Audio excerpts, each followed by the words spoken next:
7 games, drama, a comeback, a dynasty in the making. Parker, the 2025 Fall Classic did not disappoint.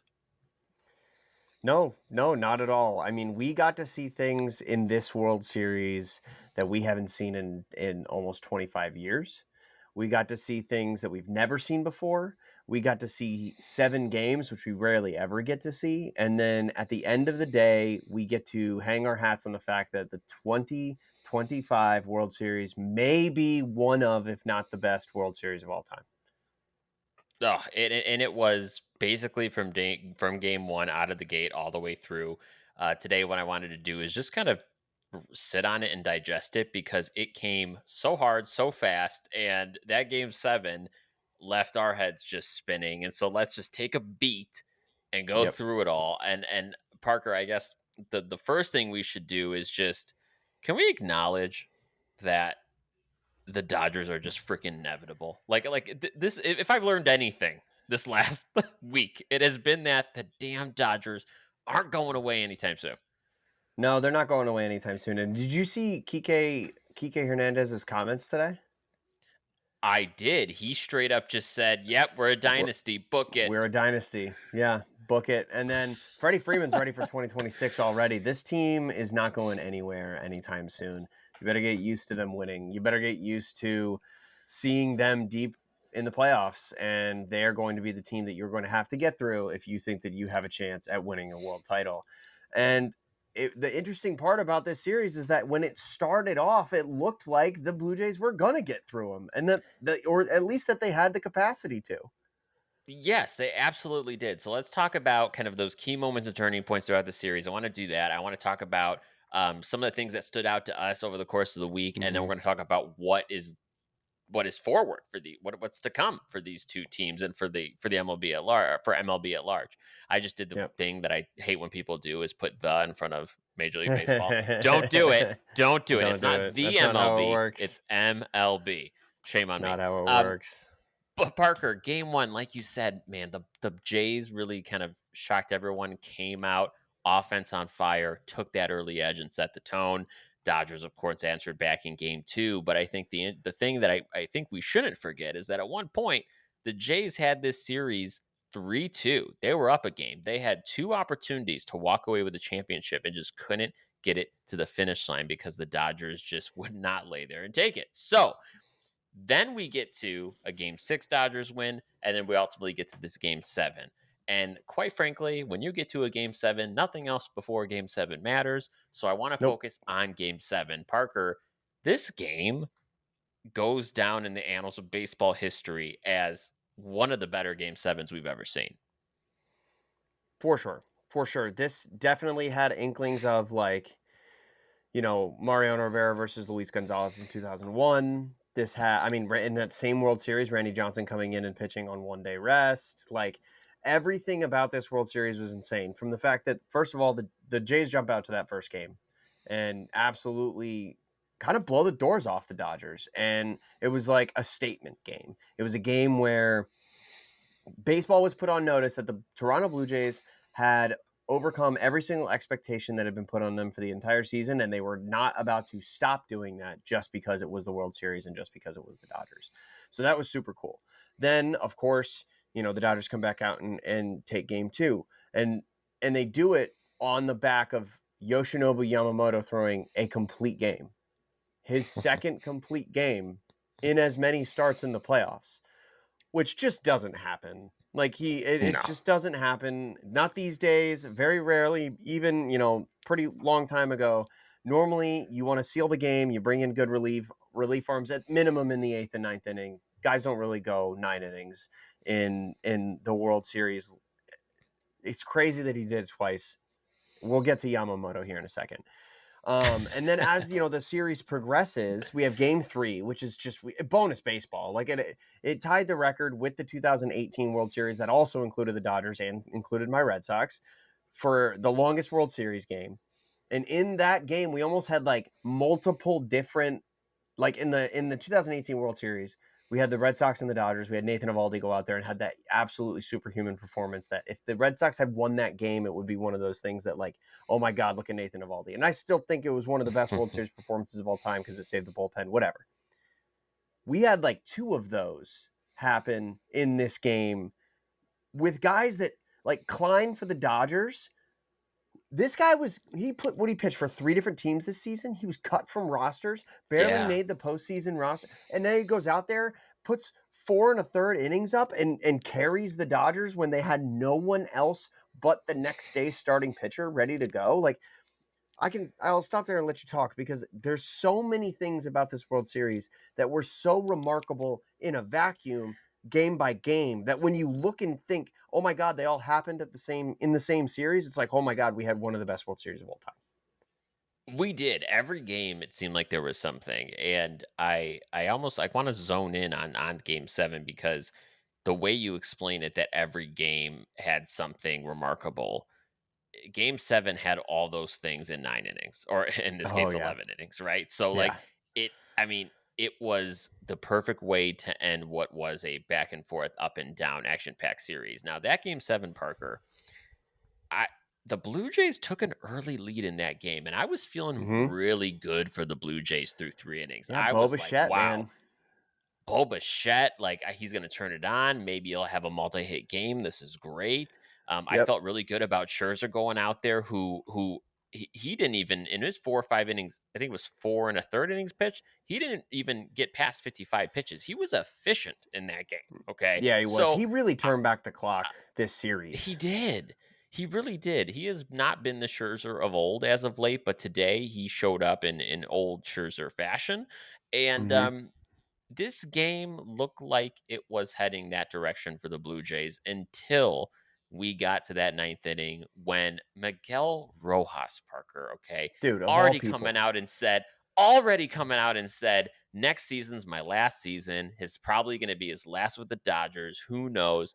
For him to come out and do that, I mean, every guy, I'm trying to say this every year there's that one rando dude in the World Series Yep. that comes up big. And I think of like the Steve Pierces in Right. 2018, right? Like those type of guys.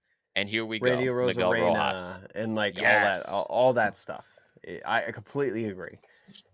Ernie Clement set the record for hits in a postseason. Like we haven't even talked Yes. about that. Like there were so Yes. many things about this series. And then so you mentioned Miguel Rojas. I just want to point out, like this guy had a 530 OPS in the playoffs. This wasn't just a bad World Series. He was not having a great playoffs. And then not only No. does he tie the game in the ninth inning with a home run, he does it off of Hoffman, who is by all accounts, a very good closer, was a sought after piece, was a guy that the Blue Jays went out and got at this past offseason as like this is our closer now.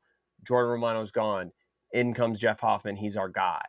And for him to do it off of Hoffman and then come in and later, an inning or 2 later, make an incredible defensive play to cut down what would have been a walk-off run at the plate in extra innings. Might have been the next half inning. I'm not sure. But either way, it would have been the game. It would have ended the game. And for him to make such an incredible play and hit the home run. Oh, and also he made an incredible pick on the throw by Kike Hernandez to end game 6. There was just so many times that this guy showed up in massive ways, but also not ways that necessarily light up a box score.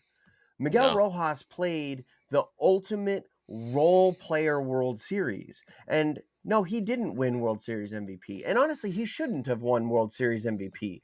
But he definitely sold some Miguel Rojas jerseys. And you're going to see those jerseys sitting, around Dodger Stadium for way longer than next year, which is his last year with the team. You're going to see those for a long time because he was kind of like a mascot almost of this World Series when it came down to it. Of like, wow, look at everybody doing their job. Look at Pages coming in, having Oh, statistically one of the worst playoff runs of all time, but then he comes in and makes a catch that legitimately saves the World Series for the Dodgers, stops the guy who had already set the record for the most postseason hits from actually tying or hitting in the go-ahead run, barrels Kike Hernandez over, who's coming over from left field to try to make the same catch. It was just there's so many moments in this series, and we haven't even gotten to the man who won the MVP award and how he did it. So I'll Oh. go ahead and let you tell the people about what happened there.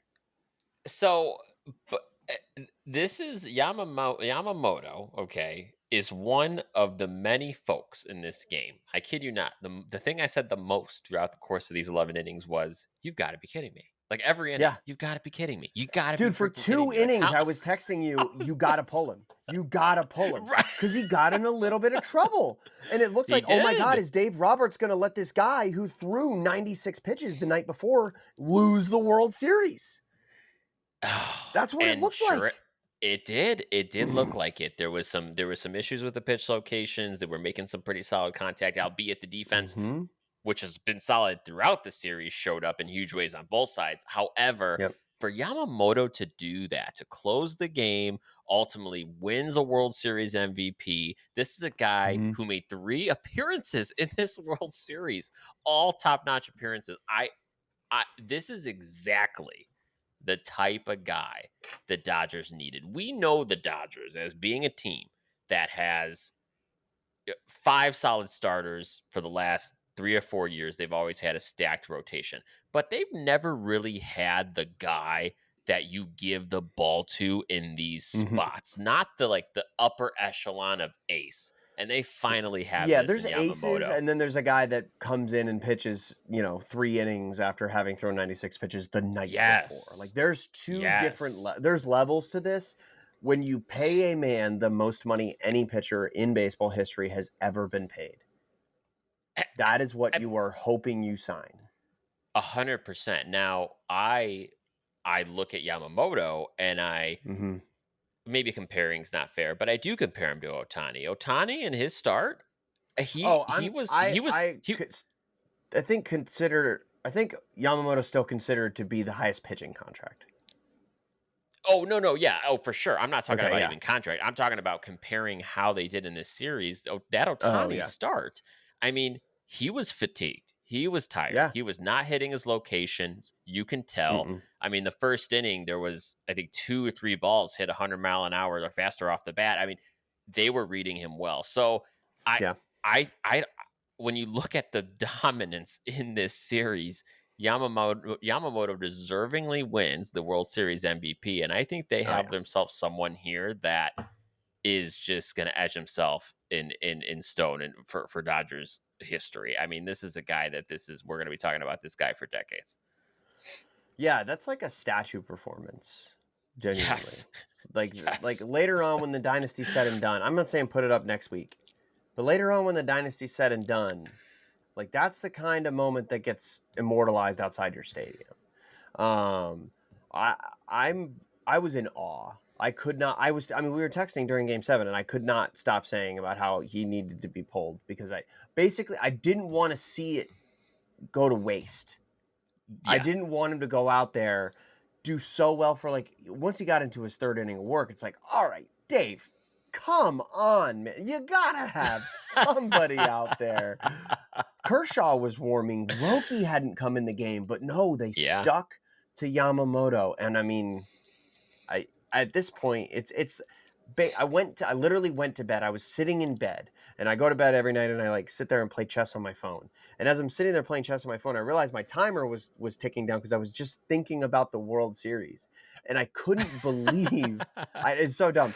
I couldn't believe like that's a moment that if Dave Roberts leaves Yamamoto in and Yamamoto kicks the game away or blows the game, you know, and is the goat in the bad way, the way we all used to use the word, then it's like Dave Roberts, like, is that a fireable offense? When you I have mean, Roki, when you have Kirsch, like I think no, if Dave Roberts gets to Game 7 and what would have been sure, his 3rd World Series win, like but all yeah. other things aside, any other manager might not have a job after a It's so decision if it goes that poorly. right. I mean, it's so interesting in baseball, right? Like everything's a good idea and every decision's a good decision until it's not. I mean, really. So Exactly. Exactly. it's He interesting. looks like a genius. I went to bed going, I know he People are does. going to call Dave Roberts a genius." But Yes, yes. if that ball is not caught by Pages, he's the biggest loser in Los Yes. Angeles. And that's just And sucks. That sucks that that's the reality of that, but yeah, it I look at it objectively from like a game management standpoint. So if I'm trying to be in Dave Roberts' shoes and understand what he had, I understand why he did it because it did seem like once you got into the eighth, ninth inning, even Hmm. that these offenses weren't running away with this. There was stellar Hmm. defense. No one was chipping away at any big hits, and it It was seemed going like, to oh be whoever shit. hits the home run.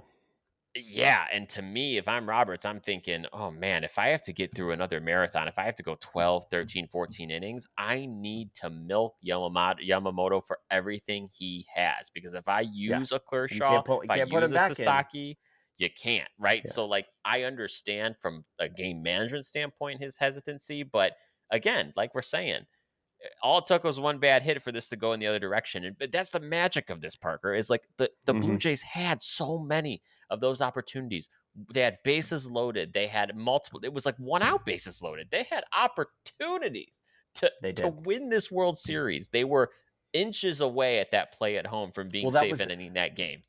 it. Would not even an inch. Not even an inch.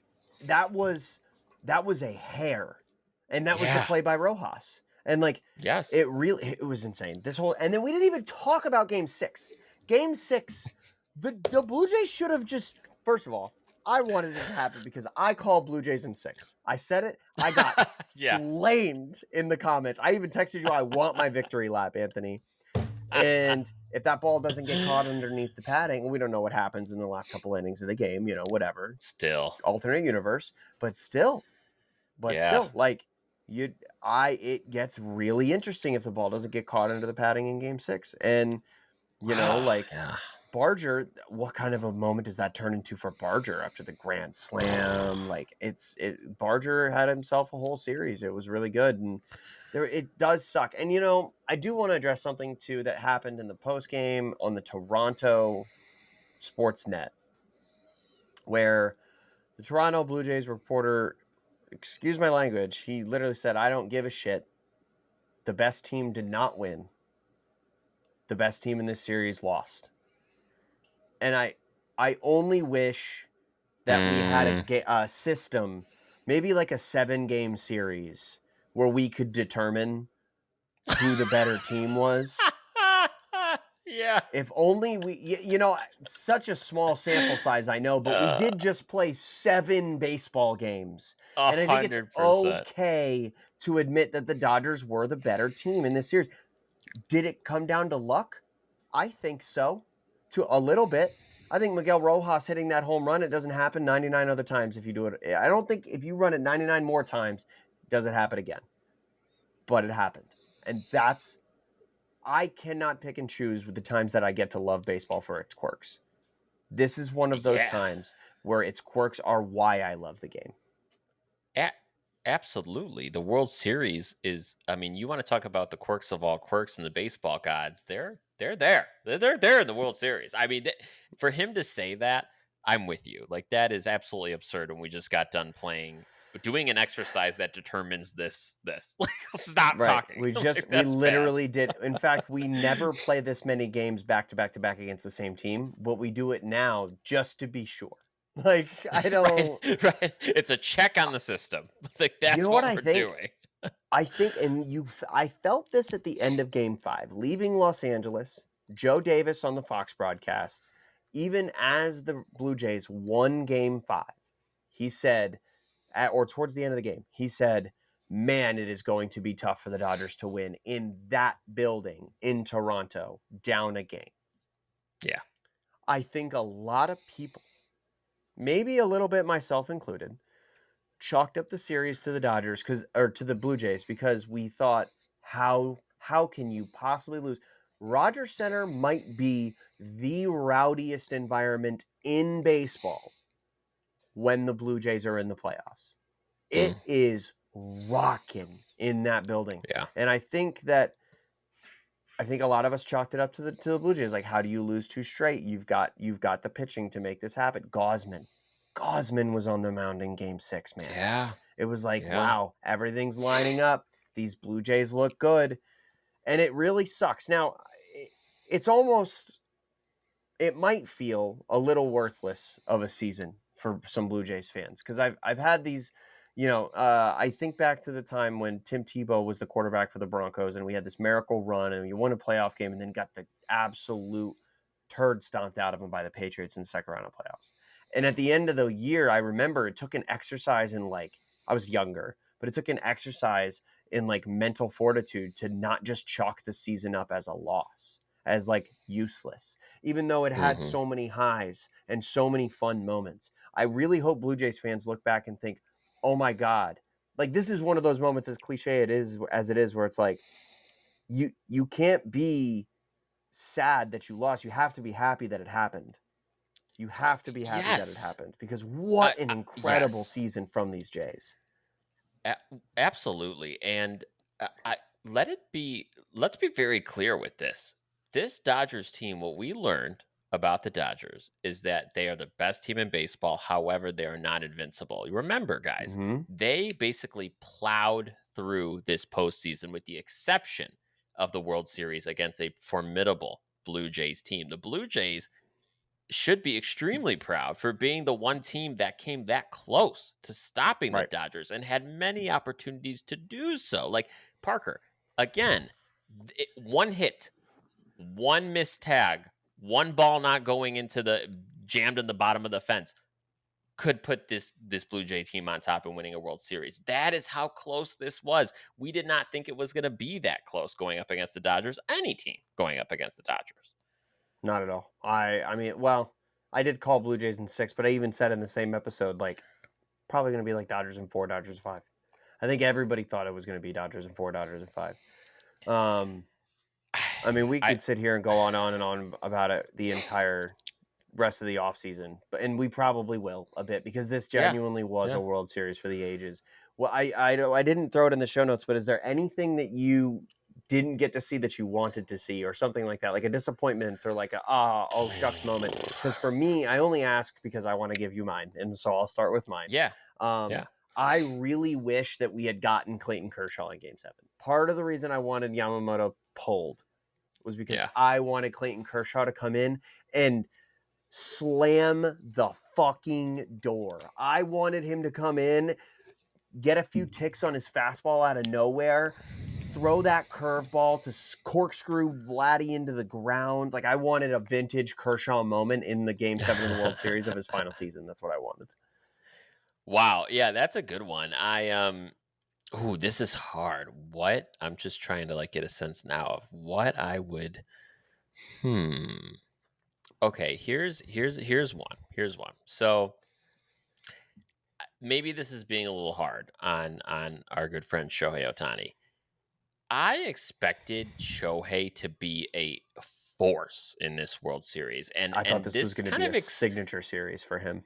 I thought, and this is kind of an extension of what we've gotten from him all postseason. He has been contributing. He has been Yep. solid. He's had some great pitching performances, but with the bat in particular, not really himself. And so that was a little Yeah. disappointing. However, Dodgers fans have no worries, no reason to No. fear. I mean, this is not a concern, but I would have loved to see a World Series that was just if they were going to win this like they did, I almost would have preferred they won it by just beating the shit out of the Blue Jays with some offense Yep. powered by Otani, which we didn't really see. So, Yeah, I could agree with you on that. I thought this was going to be a signature series for Shohei Ohtani. I thought he was going to go out there and absolutely tear the cover off the ball. I didn't care what his numbers were coming in. I thought it was like, oh, it's the moment.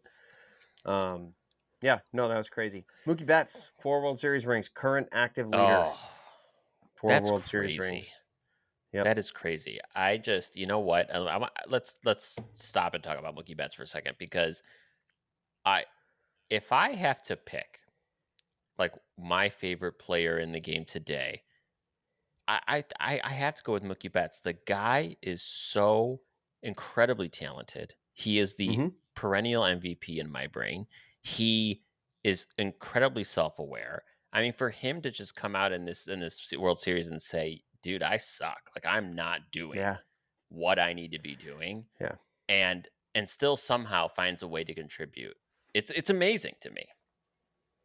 Yeah. No, I think, um, For me, Mookie Betts is this kind of guy that we have been very, very fortunate to be able to watch over the course of his career. He is somehow underrated. Like I genuinely think that every single Mm-hmm. day he goes out there and does what he does, that he's being underrated by the fans that get to watch him every single day. This Yeah. man is an absolute wrecking ball in the game of baseball. The fact that he is as old as he is and transitioned to the position that he did too is insane. And he plays it at such a good level. Like he ended one of the World Series game 7. He ended in game 7 with that ground ball, a solo unassisted double play Yep. at Yep. shortstop. This guy was the MVP of the American League as a right fielder in his first World Series. And during his fourth World Series, he is now doing things like that. And yeah, no, I love the fact that he's accountable and things like that. And for him to come out and say it was very cool. We, like I said, we could go all offseason on just this series in particular. I feel so fortunate that we got to watch it. Uh, I'm with you. I'm with you. It was really a action-packed 7 games, and so what I want to do is to kind of, I guess, semi shut the book on this. Like you said, I'm sure we'll revisit it, but I want to talk about kind of the big picture and the implications for these two teams, and I want to start with the Blue Jays because what's amazing to me is this is a team that was last place in the AL East last season. For those of you who may have forgot, they went literally from worst to first here. And Yeah. that's amazing. Parker, the beginning of the season, I would love to go back and y'all can go back and catch the audio, catch the tapes. We had concerns about this Blue Jays team. Oh, are they Mm-hmm. going to be able to extend Vlad? It looked like they weren't for a while. Bo Bichette, it has offensively hasn't been there. Is he going to have a resurgence? If not, he's going to be walking. We were so sold on this is a good chance after 2025. This Blue Jays team is either going to go through a rebuild, lose a lot of talent, you name it. It was doom and gloom for them. Now, what does this mean for them going into 2026? Because the picture seems to have changed dramatically. It does. When was the last time one of these teams popped off the way that the Blue Jays did and it sustained, though? The Nationals in 2019.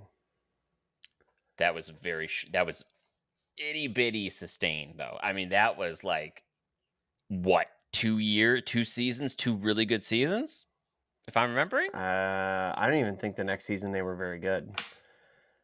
Yeah, Think about you where the keep Rangers talking. are. Think You about where keep the talking, and I'm Diamondbacks gonna are. pull it up. So Because here, all right, all right. So I wait, think wait, wait, it's wait, wait, easier wait. to. Wait a second. Wait a second. Hold on. Hold on. Hold on. I don't know if I'm either going to agree with you or get really upset with you. Hold on. Please hold. Let me explain. Listen. Listen. Listen. Okay. Listen. This is all right. Here's why I think that may not happen with the Blue Jays. Okay. I think the whole premise of coming into this season not feeling good about the Blue Jays were the things that we thought that were going to happen that didn't happen. Losing Vlad, Mm-hmm. Bo not being a force, the starting Yeah. pitching not stepping up. All of a sudden, you have Yosevich like come up here and start pitching like a mini Cy Young. Okay, that's important. That's a new development. So I think when you look at this team and they have Vlad, they may be a little more open to signing Bo, but I'm not sure that the pendulum has swung that far for him. I still don't think Bo's coming back. Big question mark there. But you have this rotation that you now have Yosevich in the rotation. You have a Bassett, you have a Gossman, all these guys. Maybe you fortify that a little bit. I think, not to mention, right, Kirk, Clement, like Yeah. this team looks so much different than it did even in the beginning of the year that I think if they spent money this offseason, like we know they are prone to do, I think we could be looking at them being an even greater force consistently through 6 months of baseball next season if they do this right. They could. Yeah, I think you're right. If we see if Savage stays on the trajectory he's on, if they get any sort of production that is, above a 110 to 115 OPS plus from an Anthony Santander, if Ernie Yeah. Clement is somebody they can continue to rely on being good. If Vladdy has the season he had this past season, if Springer, if maybe he can piece it all together again, but he seems pretty beat up. I doubt that'll last throughout the whole offseason, but hopefully he's not torn apart by injuries, which kind of has been the story for him the last few years. Mm-hmm. Max Scherzer, I think he's just the hired gun at this point. I don't know that he comes back. And not that he was contributing a ton.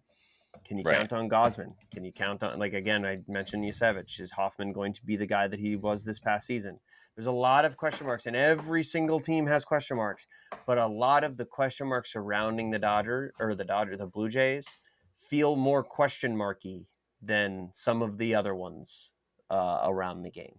And it may all come back and fit into the puzzle the same way, and they may be even better than last year. Especially, God, I mean, look at if they're willing to spend money like they have been. Kyle Tucker's out there, Yeah. they could do Yeah. that, and he would probably enjoy hitting in that ballpark. So, I mean, it's possible. Yeah. It's possible. This is what I love about the sport as it is today. Because if we were to go back and have this conversation 10 years ago, I think you could paint a pretty picture of like, here are the 5 teams who are going to be in it for the next 5 years. That is not baseball Yeah. today. Baseball today Mm-hmm. is, like you kind of alluded to earlier, this Blue Jays team, for whatever reason, could have caught lightning in a bottle, and we don't see them back in the Yeah. playoffs for 3 years. That's a possibility. They could be a little super sneaky dynasty themselves and be the Phillies and make it to the CS for the next 5 seasons, right? So Yep. it it's the sport is so much more entertaining now. It's You say so it that much more way, of a you know what? They wild feel card. so Phillies. They feel very They Phillies. do. They Yeah. do. But they don't. The problem. What did the Phillies? What have the Phillies had over those years? A Zach Wheeler, Yeah. a Ranger, uh, a Dave Dombrowski going out there and spending all the money, which the Blue Jays have, shown the propensity to spend the money. But I don't think Gosman is a Zach Wheeler. No, no. And I They think you need to go get one. they would be the team where I think they could get by in their offense going to 26 with a couple adds, a couple tweaks. Um, Mm-hmm. but that pitching does need the reinforcement. I see them being perfect fits for guys like a Zach Gallen, a Framber Valdez, like those type of dudes. Like, give Oh my me a gosh, 5 or 6 Framber in solid Toronto would starters. be electric. Oh, it'd be electric. It'd be electric. Yeah, that might be the perfect place. Dude. Baseball's over. All right. So I'm happy that you bring up just that finer point, because I get so torn when I get to game 6 or 7 of the World Series every year and my team's not in it, which, in case you haven't known, it's been a while since they've been in it. But but what I will say is I get to game 6 and 7 and I have these mixed feelings about like 50% of me is like, ooh, I never want baseball to end. Like, this is great. And 50% of me is like, can this shit just get over with so I can know what my team's doing in the Yeah, a offseason? little Like, bit. Yeah. it's that 50-50 split. So Parker, the season's over, and now I'm just so ready to go to start talking about what these teams are going to do for 26. And it's like 140 something games to opening day. We're already thinking about it. It's 104 days until pitchers and catchers report. 102 days, something like that. That's wild. That is wild. It's Well, not okay, that so long. no, of course not. I mean, we go through this every offseason. We get through Christmas and January 1st comes. We're already a month away from pitchers. Like, it happens Mm-hmm. so fast. And thank goodness, I think baseball fans are spoiled that their off season for baseball, and I love it, is the fastest moving off season in my opinion, because we're so busy during Christmas, Thanksgiving, New Year's, all these holidays flying by, and then all of a sudden you Yeah. wake up and you're like, oh my God, there's no snow on the ground anymore, and all of a sudden, my favorite baseball team is starting to work out in Fort Myers. Oh, that's wild. It's wild. I mean, one thing we talked about doing, which I think we're definitely going to be doing because we have a lot of time during the offseason, is we're going to go through division by division and kind of talk about kind of project it out, review what happened, project it out to 26, kind of what we hope to see, what we expect to see from these teams. And I don't know that we've spent a lot of time, and I know I'm kind of going off of our show notes here, way off, but we have Oh, we've not been off for spent a lot like of 20 minutes. It's all good. I know. We This is haven't good talked a stuff. lot This is about. this is this is what a good show does. Absolutely. I would like to think so. But this is what we haven't talked about is our teams, right? We haven't spent a lot of time about what we're excited about. going into the winter, because the Red Sox and the White Sox are in such a fundamentally different place. And I know you and I are just as invested in all of this in November and December than we are in June and July. So Yep. for you, Parker, what are you most excited about this offseason? Like, what are you wanting to see for the Red Sox? I need pitching, man. I really, really need pitching. I need a big starter. I need one of the big, like 3 or 4 free agents. I need one of those guys, if not 2. Lucas Giolito just declined his option. He is Yes. going to be a free agent. So right now, the best starting pitchers that the Red Sox have that are on the roster from last year, it's just Garrett Crochet and Brian Bayo. Everybody else got hurt or is gone. Yeah, that's rough. Well, how do you feel about Connolly? I like Connolly early. I think he's going to be the number 5 probably to open the season. He could find himself being the 3. He could find himself being the 2 by the end of the season, Sure. genuinely, if he Yeah. pitches like he does. I still think there's a huge, huge upside for Peyton Tolley. My only problem I have with Peyton Tolley is he screams. He reminds me of Java Chamberlain, where it's like, wow, Ooh. look at this guy, electric shit. He's gonna be throwing the ball for a long time for this team. Let's make him into a starter. He's already a starter, but he's gonna be a starter. He strikes me as the perfect 7th, 8th guy. Mm, He yeah. just throws gas. Now he doesn't have secondaries, which it's a miracle he's made it this far this quickly, because he was drafted this past year too, in this coming through the system with only like really somewhat okay secondary stuff. Yeah. And to me that profiles as a reliever, and with the electric stuff he's got it with his fastball. His fastball is incredible. That profiles to me as a late inning guy. But yeah, So what about Alex Bregman? Do you think he's really a goner? Any chance he's coming back? I think that there's more chance he's coming back than that he's not. Okay. I don't know anything myself. I don't have any sources.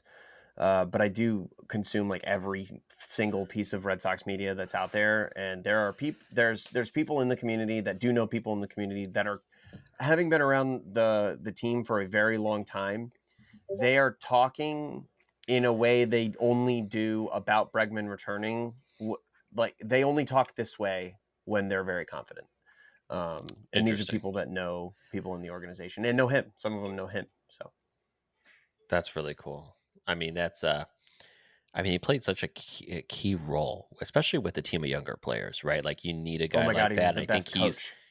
he's the dude, right? He's Yeah. he's the dude when it comes to that stuff. And I think it would be I really hope they don't lose him. I think for your sake, for their sake, I think he needs to stay in Boston. Yeah. No, I think he's been more valuable in Boston than he is anywhere else. What does he do? Go to Yeah. Detroit? Like, I just don't. I mean, granted, there's a lot of young guys to school up there too, but I think he's got this Sure. relationship with the Red Sox players. I don't know. I think he's gonna take. If I had my guess, I think he takes the Matt Chapman deal. And he stays in Oh, Boston yeah. for about that amount of time.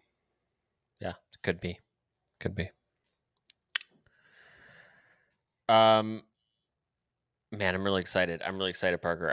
There's a lot coming up that we're going to spend time talking about. We're not going to talk about it here, but folks, we have the GM meetings that don't that owners and GM meetings. Not much happens. They're all going to get together in Vegas and plan their off seasons. We have Mm-hmm. awards coming up in the next couple days here. All of your BBWAA awards. We Congratulations to have Cedon Rafaela for his first ever Gold Glove, first of many. There you go. Love that. We have the Contemporary Eras Committee just released their ballot, and whoo, is Yeah. it a doozy? Oh man, Parker, I'm Mm-hmm. excited about that one. We'll get into Oh that. my God! You know what we didn't even talk about? We What? have full blown, full action baseball happening in early February that we get to watch in the WBC. And like the off season's even shorter. Oh yes. Wait, hold on. Yeah, we don't the spring training, having to wait and slog through spring training games is Oh, probably you're not right. gonna be I that big of a thing. Yeah. literally totally forgot about that until you brought it up. Wow. Okay. So much Well, to we're going to talk spend time about. talking about that for sure. But I'll tell you what, we also have my favorite time of the year, and I'm glued to MLB Network, is the winter meetings, of course. Love that. Those are in Orlando. It's taking everything in my power not to just show up in Orlando in December. Yeah. Because I have family down there, and it's crossed my mind. It's crossed my mind. There you go. But man, I don't know. I'm excited, Parker. I got an email from the White Sox last week, and they do like an annual season ticket holder gift, and so they send you an email, and you get to pick like between two items in three different categories, and they like were like, Okay. hey, pick a quarter zip and a jacket, and pick these two things Oh, and these two things. So I picked it. It's getting shipped this week. I get my box of all the promotions from this year's coming in a couple weeks. Like, this nice. is a really fun time of the year where like we just reminisce on all the good things 2025 had to offer and get super pumped about 2026. Yeah, I can't wait, man. This is gonna be fun. I mean, the off season is fun in its own way. It's not baseball, but it's a special part of baseball. Heck yeah. Heck yeah. We are going to be talking about all of it. We'll still be here on a week to week basis. So make sure, please, please, please, that you're following us on YouTube, liking the video, sharing, and certainly subscribing. We, though, are going to be taking a week hiatus because it is Yes. the end of the season and we can use a little break. So we will be back November 12th. That's a Wednesday. We'll record on the Wednesday. So you'll probably see it Thursday or Friday of that week. So be on the lookout. But in the meantime, hey, thanks for hanging out with us here at Late Night Baseball.